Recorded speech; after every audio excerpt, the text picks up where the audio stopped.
नशो नूरी निगाह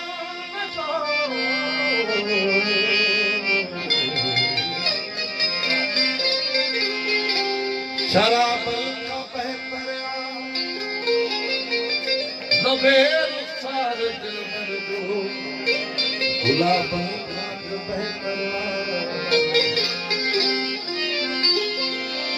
सनम जी सूरत सोनी सजाए दिल जे मंदर में तसव्वुर जी या तख्ती किताबन का बहतर गुजारा जिंदगी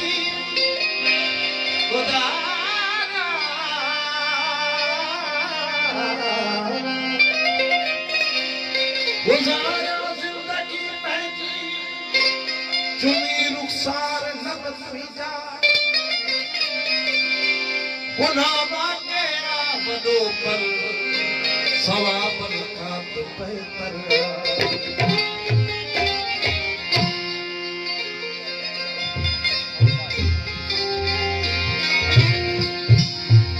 गुल अहिड़ी तरह का हवा में वो आप पियो करे ओ न पियो करे गुल अहिड़ी तरह का हवा में वो आप पियो करे ओ न पियो करे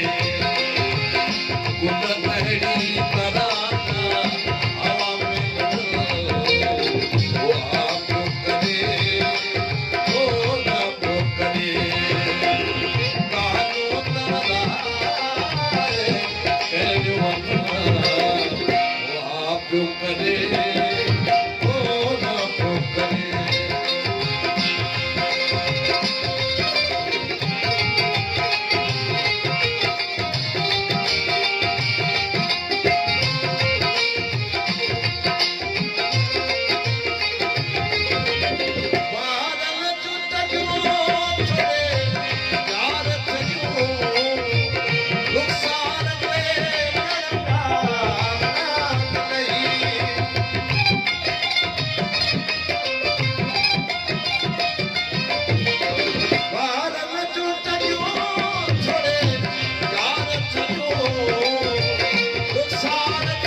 दिलरन खे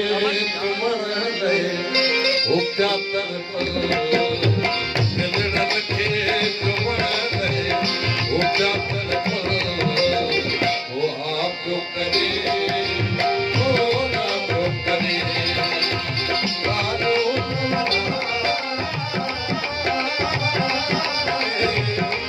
एड़ो वतवा ओ आप जो करे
रही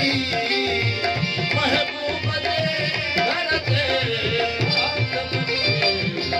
हारण जे ले सलाहूं वो आप करे वो ना करे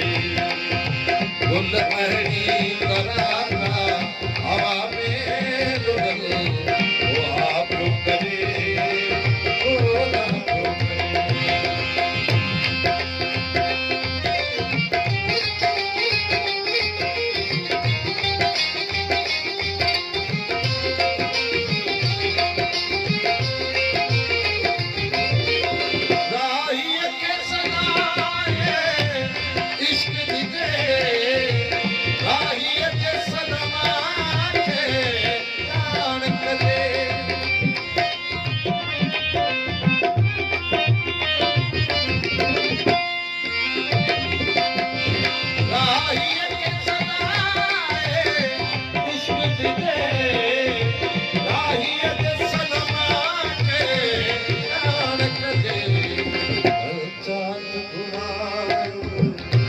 बस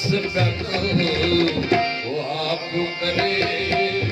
वो आप करे उन अहड़ी कराना हवा में वो आप करे वो आप करे। भाउरो ऐं भेनरो, इसाक राहीअ जी ग़ज़ल लाइ ही ख़ूबसूरत अंदाज़ ऐं आवाज़ हुयो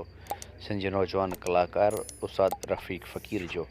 कैफ़े थर जे यूट्यूब चैनल ते तव्हां सिंधी मौसीक़े जूं तमामु घणियूं वीडियो ॾिसी सघो था समूरी दुनिया जे अंदरि। तव्हां जिते जिते बि असांखे ॾिसो पिया, कैफ़े थर तरफ़ां तव्हांखे गुज़ारिश कंदासीं त असांजे चैनल खे तव्हां सब्सक्राइब कयो। वीडियो ॾिसण लाइ तव्हांजी महिरबानी।